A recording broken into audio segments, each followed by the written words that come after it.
Salut, bienvenue sur la chaîne YouTube de l'investisseur magicien. Aujourd'hui, je vais te dire un peu les différences entre la colocation et la location courte durée. Avantages, inconvénients, tu vas savoir ça tout de suite. C'est parti.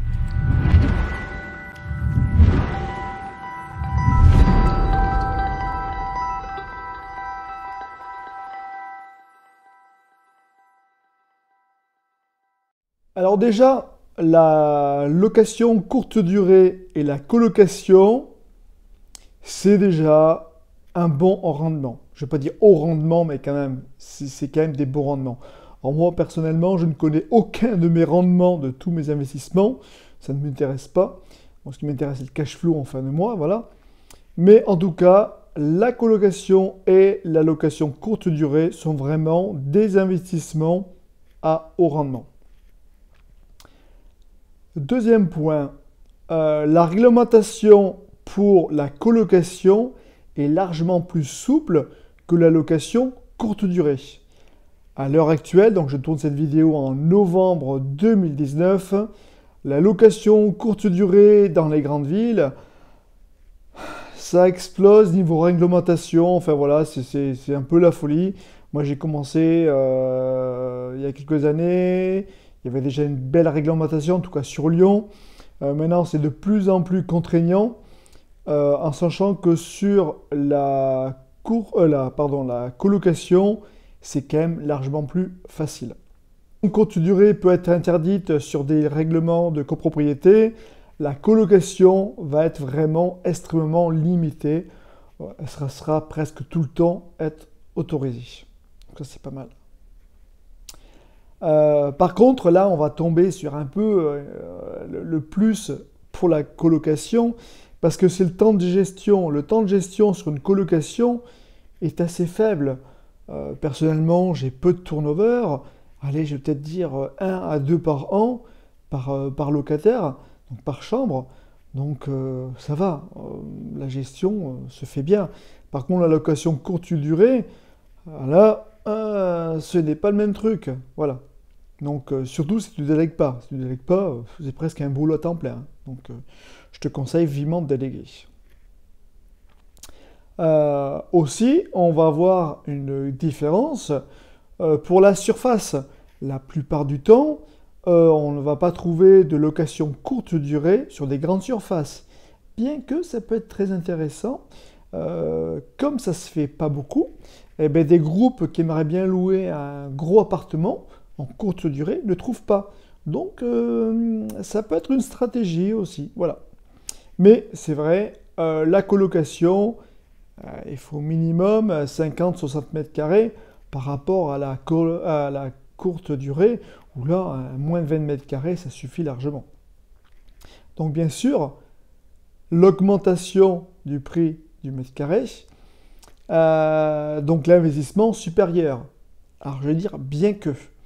Parce qu'en colocation, il faut que tu fasses bien sûr une belle colocation pour que ce soit pris tout de suite. Par contre, la courte durée, il faut vraiment te démarquer. Il faut qu'il y ait vraiment le truc « Waouh, j'ai jamais vu ça, je veux réserver ».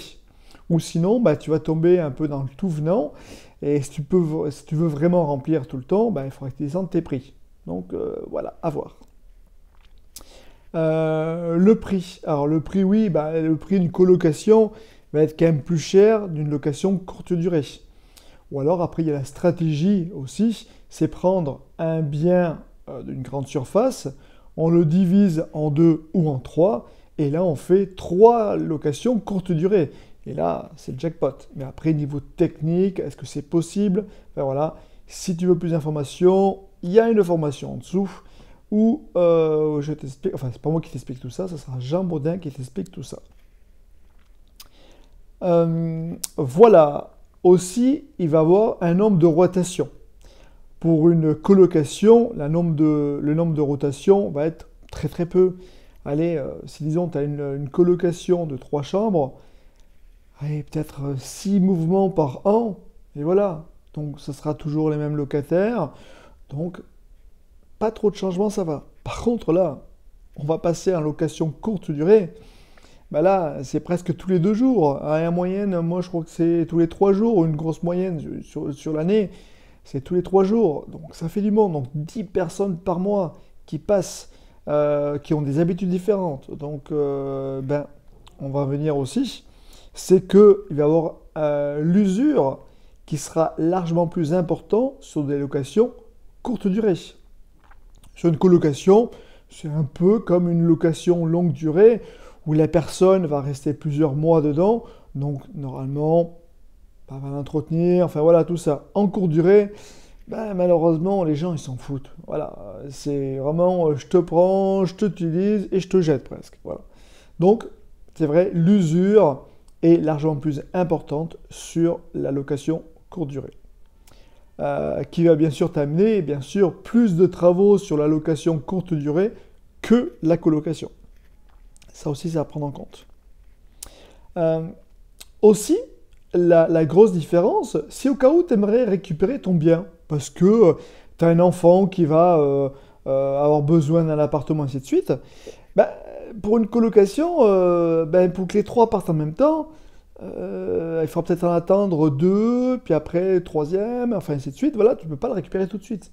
Par rapport à la location courte durée, où là, ben souvent, si dans un mois tu veux le récupérer, ou même le lendemain, si tu n'as pas d'autres réservations, tu peux le récupérer très très vite. Donc ça va être pas mal. Et aussi, ce pouvoir de visiter rapidement ton bien, en courte durée, à chaque check-in, enfin chaque check-out, tu peux aller visiter et voir un peu comment se trouve ton bien. Par rapport à la colocation, où là, tu ne peux pas trop visiter. Je ne veux pas dire que tu n'es plus chez toi, mais presque. Donc, il y a une solution pour visiter un peu une colocation.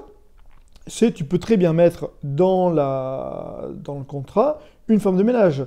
Et là, tu vas demander à ta femme de ménage comment les gens se comportent dans l'appartement. Est-ce qu'il n'y a pas quelque chose, un peu un rappel, un peu de ménage, ou voilà, tout ça. Et par rapport à la location courte durée, là, à chaque check-out, tu peux aller voir si tu veux et voir un peu comment ça s'est passé. Et bien voilà, je t'ai dit, j'ai déjà tous les biens. Donc après, tu vas me dire, bah oui, mais bon, tu m'as dit la location courte durée avec les avantages, les inconvénients, la colocation avec les avantages et les inconvénients, mais quoi choisir? Moi, j'ai fait les deux. Je fais les deux. À l'heure actuelle, si je pouvais virer totalement la courte durée, je le ferais, parce que c'est quelque chose qui m'agace à l'heure actuelle, mais c'est que mon opinion. Par contre, faut que toi, tu penses, qu'est-ce que tu veux faire? Alors si tu me dis, ouais, je veux faire du cash, du fric, écoute, va pour la courte durée, mais après, avec tous les problèmes qui engendrent ce type de location. Mais moi, je pense, c'est qu'est-ce que tu as envie de faire plus tard? À quoi ça va te servir? Moi, au début, quand j'ai fait la courte durée, enfin division à courte durée, c'est vraiment pour me sortir du cash flow pas mal par mois pour pouvoir permettre de faire d'autres choses. Avec une colocation, ça prend peut-être un peu plus de temps. Ça dépend. Ça dépend de comment tu sens aussi le bien. Je sais qu'il y a des personnes qui n'aiment pas du tout la location courte durée. Et ils font faire que la colocation. Ou alors, je connais une personne très très bien, hein, n'est-ce pas Jean, qu'il n'aime pas du tout la colocation. Par contre, la courte durée, c'est son dada, la courte durée. Voilà. Donc je pense que ça dépend vraiment de chaque personne, de comment tu ressens un peu le type de location. Et peut-être, tu vas pas aimer ni la colocation, ni la location courte durée. Et là, tu pourras faire d'autres biens. Une location nue, bon, à voir selon la fiscalité. Sinon, une location meublée à longue durée, voire une location meublée à moyenne durée. Ça aussi, ça peut être très intéressant. Un petit coucou à Christelle pour celle-ci. Voilà, j'espère que cette vidéo t'a plu. Surtout, un petit truc, abonne-toi. Et oui, parce que je crois que pour l'instant, on est 40% de personnes qui visionnent ces vidéos qui ne sont pas abonnées. Donc, s'il te plaît, abonne-toi. Un petit clic, ça te prend un quart de seconde et c'est gratuit. Et c'est presque remboursé par la sécurité sociale. Moi j'espère que cette vidéo t'a plu et je te dis à bientôt. Salut!